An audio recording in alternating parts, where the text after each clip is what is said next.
Hello दोस्तों। तो हम आशा करते हैं आप लोग स्वस्थ होंगे, मस्त होंगे और बिल्कुल तंदुरुस्त होंगे।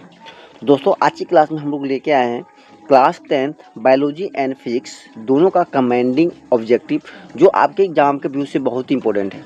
दोस्तों आज की क्लास में जो ऑब्जेक्टिव है, ये ऑब्जेक्टिव आपके एग्जाम में डायरेक्ट छपता है, तो आप लोग क्लास को देखना मत भूलिएगा और हमारे साथ शुरू से अंत तक बने रहिएगा। दोस्तों आज की क्लास में जो हम लोग पढ़ने वाले हैं, ठीक है, बायोलॉजी एंड फिजिक्स, ठीक है। इसका जो पहला चैप्टर है बायोलॉजी का जे प्रक्रम पोषण और फिजिक्स का है प्रकाश का प्रवर्तन, ठीक है। इनके जो सभी महत्वपूर्ण ऑब्जेक्टिव प्रश्न है जो आपके एग्जाम में छपते हैं, डायरेक्ट छपते हैं, ठीक है, उस तरह का प्रश्न लेके आए हैं। तो आप लोग देखिए और अच्छी तरह से समझने का प्रयास करिए। तो चलिए आप लोग का जीएस बनाते हुए क्लास को हम लोग स्टार्ट करते हैं। तो देखिए सबसे पहले हम लोग फिजिक्स में कुछ प्रश्न को करेंगे, ठीक है, जो आपके एग्जाम के व्यूज हैं। सबसे पहले कहता है क्या कि समतल दर्पण द्वारा बना प्रतिबिंब हमेशा होता है। दोस्तों जो समतल दर्पण द्वारा प्रतिबिंब बनता है हमेशा कैसा बनता है, जो समतल दर्पण होता है, ठीक है। मोस्ट इंपॉर्टेंट क्वेश्चन है, विवियाक क्वेश्चन है, जो आपके एग्जाम में डायरेक्ट छपते हैं। देखिए समतल दर्पण द्वारा हमेशा प्रतिबिंब जो बनता है काल्पनिक बनता है। क्या बनता है? काल्पनिक। जो आपका ऑप्शन बी क्या हो जाएगा यहाँ पे करेक्ट हो जाएगा। काल्पनिक को हम लोग बोलते हैं आभासी। क्या बोलते हैं? आभासी। और एक चीज ध्यान रखिएगा, जो समतल दर्पण होता है इसमें हमेशा जो प्रतिबिंब बनता है सीधा बनता है। क्या बनता है? सीधा बनता है एवं वस्तु के आकार के बराबर बनता है। क्या बनता है? बराबर बनता है। किसके? वस्तु के आकार के हमेशा प्रतिबिंब क्या बनता है? बराबर। मतलब जितना बड़ा वस्तु होगा उसका प्रतिबिंब उतना बड़ा ही बनेगा, ठीक है। और हमेशा क्या बनता है? काल्पनिक बनता है, जिसे हम लोग क्या बोलते हैं? आभासी बोलते हैं, ठीक है। कोई दिक्कत है? चलिएगा अगला प्रश्न देखिए। अगला प्रश्न कहता है क्या कि प्रकाश के किरणों को पथ दर्शाने वाले चित्रों को क्या कहते हैं। कहता है कि जो प्रकाश की किरणों होती है उसके पथ मतलब रास्ते को दिखाने वाले को हम लोग क्या बोलते हैं दोस्तों? तो उसको हम लोग बोलते हैं किरण आरेख। आपका ऑप्शन ये यहाँ पे क्या हो जाएगा? करेक्ट आंसर हो जाएगा, ठीक है दोस्तों। चलिए देखिए ये प्रश्न आपका विविया है, ठीक है। यही प्रश्न क्या है? विविया प्रश्न है, जो आपके एग्जाम में बार बार छपते हैं। पता है कि प्रकाश के किरणें के समूह को हम लोग क्या कहते हैं? प्रकाश के जो किरणें के समूह जाते हैं, प्रकाश की किरणें के जो समूह जाते हैं, ठीक है, आप लोग पढ़े होंगे शुरू में ही। प्रकाश की किरणें के समूह तीन होते हैं, समांतर, अभिसारी और अपसारी, ठीक है। तो प्रकाश की किरणें के समूह को हम लोग क्या बोलते हैं? किरण पुंज बोलते हैं दोस्तों। क्या बोलते हैं? किरण पुंज। और जो किरण पुंज कितने प्रकार के होते हैं? 3 प्रकार के होते हैं, समांतर किरण पुंज, अपसारी और अभिसारी, ठीक है। तो ये भी आपके एग्जाम में छपते हैं। चलिए अगला प्रश्न देखिए। अब अगला प्रश्न कहता है क्या कि उत्तल दर्पण को क्या कहा जाता है। तो दोस्तों उत्तल दर्पण को अपसारी दर्पण कहा जाता है और अवतल दर्पण को अभिसारी कहा जाता है। क्या कहा जाता है? अभिसारी दर्पण कहा जाता है। किसको? तो अवतल दर्पण को, ठीक है। और उत्तल को क्या कहा जाता है? तो अपसारी दर्पण कहा जाता है। कोई दिक्कत है? आपका ऑप्शन सी यहाँ पे क्या हो जाएगा? करेक्ट आंसर हो जाएगा। अगला क्वेश्चन पूछ ही दिया है कि अवतल दर्पण को क्या कहा जाता है। अवतल दर्पण को क्या कहता है? अपसारी दर्पण कहा जाता है, जो आपके ऑप्शन ए में है दोस्तों। इसलिए आपका ऑप्शन ए यहाँ पे क्या हो जाएगा? करेक्ट आंसर हो जाएगा, ठीक है। चलिएगा अगला प्रश्न देखिए, बहुत ही प्यारा प्रश्न ये भी है। कहता है कि किस दर्पण से हमेशा वस्तु से छोटा प्रतिबिंब बनता है। दोस्तों अभी हम बताएं कि यहाँ पे ऑप्शन ए है समतल।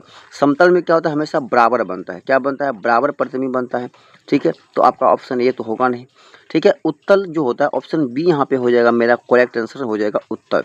दोस्तों जो उत्तल दर्पण होता है ये हमेशा क्या होता है कि वस्तु से छोटा प्रतिबिंब बनाता है।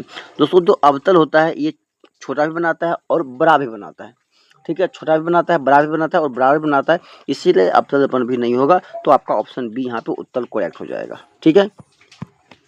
चलिएगा अगला प्रश्न देखिएगा। देखिए अगला प्रश्न कहता है कि किस दर्पण से वस्तु का बड़ा प्रतिबिंब बनता है। तो ये बताए हैं कि समतल बराबर बनाता है, ये होगा नहीं। उत्तल क्या बनाता है? छोटा। तो बड़ा कौन बनाता है? अवतल दर्पण, जो आपका ऑप्शन बी हो जाएगा, ठीक है। चलिए और ये जो एग्जाम में बार बार आता है, ये भी आपका विवियाक क्वेश्चन है, ठीक है।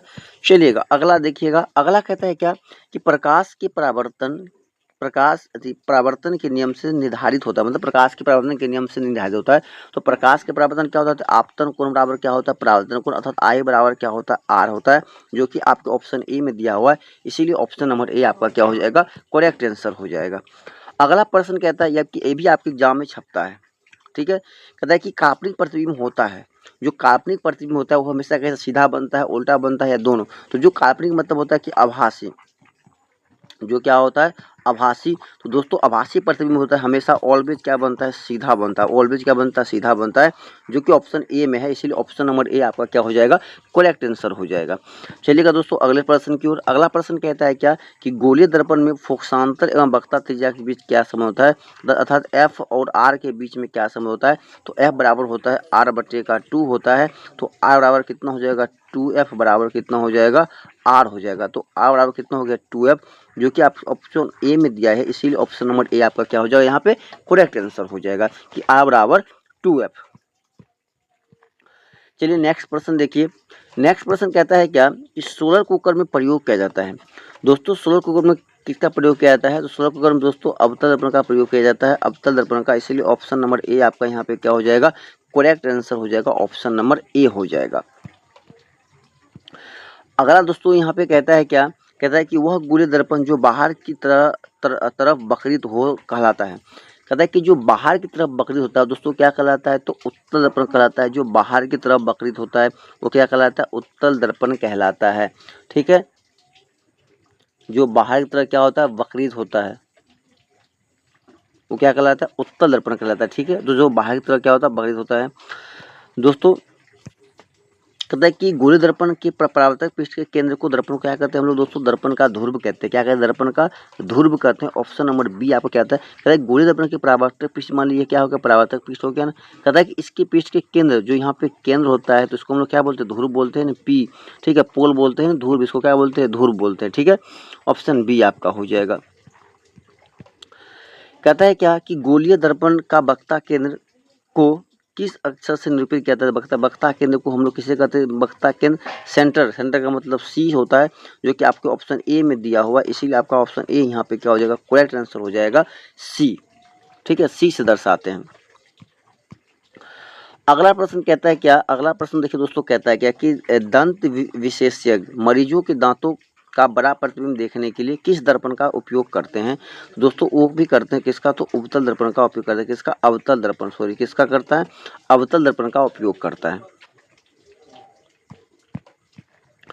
अगला प्रश्न देखिएगा दोस्तों, कहता है क्या कि अवतल दर्पण के ध्रुव और मुख्य फोकस के बीच रखे प्रतिबिंब बीम का प्रतिबिंब की प्रकृति होती है। कहता है कि अवतल दर्पण के ध्रुव, मान लीजिए ये क्या है, अवतल दर्पण है।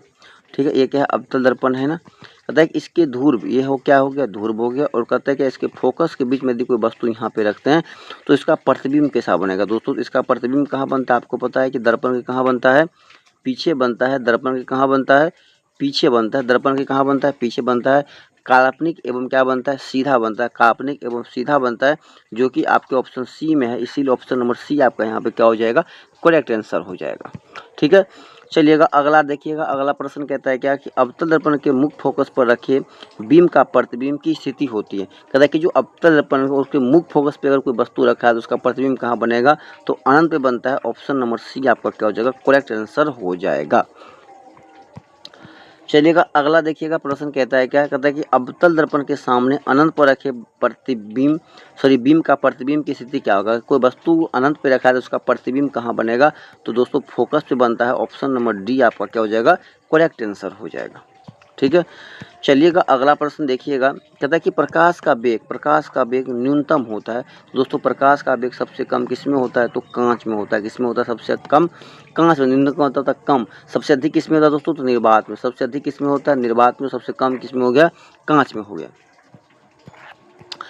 अगला देखिए, कहता है क्या कि बहुत ही वीवीआई क्वेश्चन आपके एग्जाम में बार बार पूछे जाते हैं। ठीक है, वीवीआई क्वेश्चन कहता है कि प्रकाश के परावर्तन कितने नियम होते हैं दोस्तों, तो 2 होते हैं, जो आपके ऑप्शन बी में दिया हुआ है। ठीक है दोस्तों, चलिए आगे की ओर चलते हैं हम लोग। देखिए अब हम लोग बायोलॉजी में आ गए हैं। कहता है क्या कि मनुष्य के मुख गुहा में कितने जोड़े लारक ग्रंथि पाए जाते हैं। जो दोस्तों मनुष्य होते हैं उसके मुख गुहा में 3 जोड़ी लारक ग्रंथि पाई जाती है। आपका ऑप्शन सी यहाँ पे करेक्ट आंसर हो जाएगा। अगला प्रश्न कहता है क्या, कहता है कि मैग्नीशियम पाया जाता है। दोस्तों मैग्नीशियम जो होता है किसमें पाया जाता है, तो क्लोरोफिल में पाया जाता है। इसीलिए आपका ऑप्शन ए यहाँ पे क्या हो जाएगा, करेक्ट आंसर हो जाएगा, क्लोरोफिल हो जाएगा। अगला प्रश्न देखिए दोस्तों, कहता है क्या कि प्रकाश संश्लेषण द्वारा किसकी प्राप्ति होती है। कहता है जो प्रकाश संश्लेषण है उसके द्वारा किसकी प्राप्ति होती है दोस्तों, तो प्रकाश संश्लेषण के द्वारा ग्लूकोज की प्राप्ति होती है, ग्लूकोज की। ठीक है, दोस्तों कहता है कि क्लोरोफिल वर्णक का रंग कैसा होता है। दोस्तों जो क्लोरोफिल होता है वो कैसा होता है, हरा कलर का होता है। ऑप्शन ए आपका करेक्ट आंसर हो जाएगा। अगला प्रश्न कहता है यहाँ पे कि कवक में पोषण की कौन सी विधि होती है। दोस्तों कवक जो होता है वो क्या होता है, मृत जीवी होता है। जो क्या होता है, मृत जीवी होता है, जो कुटपादों के द्वारा अपना भोजन ग्रहण करता है। तो इसका ऑप्शन आपका यहाँ पे बी क्या हो जाएगा, करेक्ट आंसर हो जाएगा। स्वपोषी किसे कहते हैं, आप समझ ही रहोगे, जो अपना भोजन खुद बनाता है क्या कहलाता है, स्वपोषी कहलाता है। समभोजी का मतलब होता है जो किसी का देखौंसी करके खाना, जैसे हम मानव है, हम क्या है मनुष्य, तो हम किसी मनुष्य के देख के खाना मत, अच्छा वो चावल बना रहा है हम भी चावल बनाएंगे, ठीक है, तो वो क्या कहलाता है, समभोजी कहलाता है। निर्जीवी का मतलब होता है क्या, जो सड़े गले चीज़ों को क्या कहता है अपना आहार बनाता है, ठीक है। इसीलिए जो कवक होता है क्या कहता है, सड़ा गला चीज़ खाता है, इसीलिए वो क्या कहलाता है, मृतजीवी हुआ। ऑप्शन बी आपका। अगला कहता है कि पादप में जाइलम उत्तरदायी। पादप में जाइलम क्या है, उत्तरदायी क्या है। जाइलम का काम जौ से जल, जा से जाइलम। तो ऑप्शन ए आपका मतलब जल का वहन करता है, ठीक है। ऑप्शन नंबर ए कहता है कि जौ से क्या होता है, जाइलम, ठीक है, और जौ से क्या होता है, जल, मतलब जाइलम का काम क्या होता है, जल का प्रवाह करना, ठीक है। अगला कहता है कि कुटपाद किसमें पाया जाता है। दोस्तों तो कुटपाद किसमें पाया जाता है, अमीबा में पाया जाता है, जो कि आपके ऑप्शन सी में यहाँ क्या हो जाएगा, करेक्ट आंसर हो जाएगा। अगला प्रश्न कहता है कि एस्टोमाटा, कहता है कि एस्टोमाटा पौधे की किस अंग में पाया जाता है। तो दोस्तों एस्टोमाटा जो होता है पौधे की पत्तियों में पाया जाता है। ऑप्शन नंबर बी आपका करेक्ट आंसर हो जाएगा, ठीक है। दोस्तों अगला प्रश्न कहता है क्या, कहता है क्या कि इनमें कौन प्रकाश संश्लेषी अंग है, ठीक है। अंग है, देखिए एक होता है अंगक, एक क्या होता है अंगक, और एक क्या है अंग। दोस्तों जो अंग होता है वो होता है पत्ती, वो क्या होता है पत्ती, और जो अंगक होता है वो क्या होता है हरित लवक, वो क्या होता है हरित लवक होता है, ठीक है। तो हमसे पूछा है सिर्फ अंग, तो हमारा ऑप्शन यहाँ पे ए हो जाएगा, पत्ती क्या हो जाएगा, करेक्ट आंसर हो जाएगा, ठीक है। चलिएगा अगला प्रश्न देखिए। अगला प्रश्न कहता है क्या कि स्वपोषण के लिए आवश्यक है। यदि कोई वस्तु स्वपोषण है तो उसके लिए क्या क्या आवश्यक है।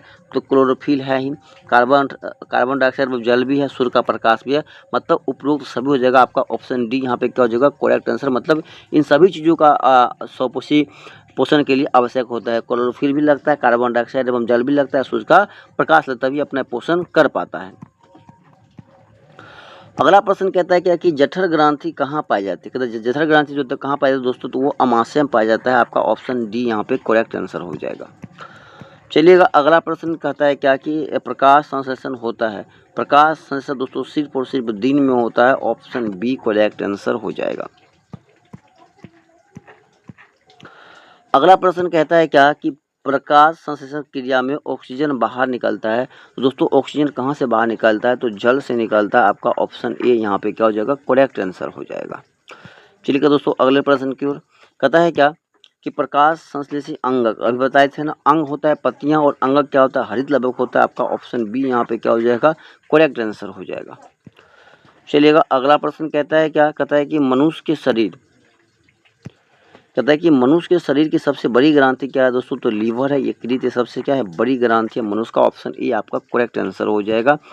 चलिएगा अगले प्रश्न की ओर हम लोग चलते हैं। कहता है कि स्वपोषी पोषण के लिए आवश्यक नहीं है। क्लोरोफिल क्या है आवश्यक है, सूर्य का प्रकाश क्या है, सौर प्रकाश भी आवश्यक है, जल भी आवश्यक है। आवश्यकता कुछ को नहीं पड़ते, ऑक्सीजन का नहीं पड़ता है। ऑप्शन ए क्या जो करेक्ट आंसर, इसे पड़ता है CO2 गैस का जरूरत, ठीक है। CO2 कार्बन डाइऑक्साइड का जरूरत पड़ता है, ऑक्सीजन का नहीं पड़ता है। ऑक्सीजन तो ये छोड़ता ही है पौधे। कहता है कि इनमें किसके द्वारा अमीबा में भोजन अंतर ग्रहण होता है, तो कुटपादों के द्वारा होता है। Option A is a right answer.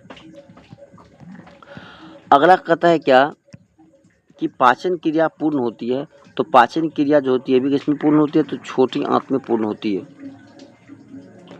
छोटी आंत में पाचन क्रिया क्या होती है, पूर्ण होती है।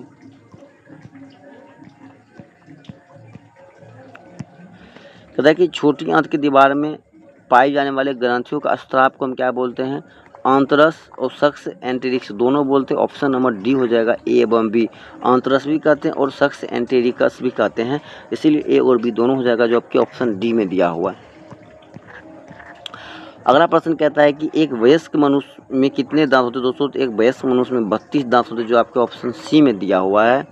तो दोस्तों हम आशा करते हैं कि आप इन सारे प्रश्नों को बेहतर तरीका से समझ पाए होंगे।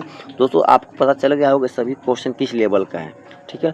तो हम आपको एक चीज़ बताना चाहूँगा, यदि आप इन क्लासों का PDF लेना चाहते हैं बिल्कुल फ्री में, तो आप हमारे टेलीग्राम ग्रुप से जुड़ जाइए, ठीक है।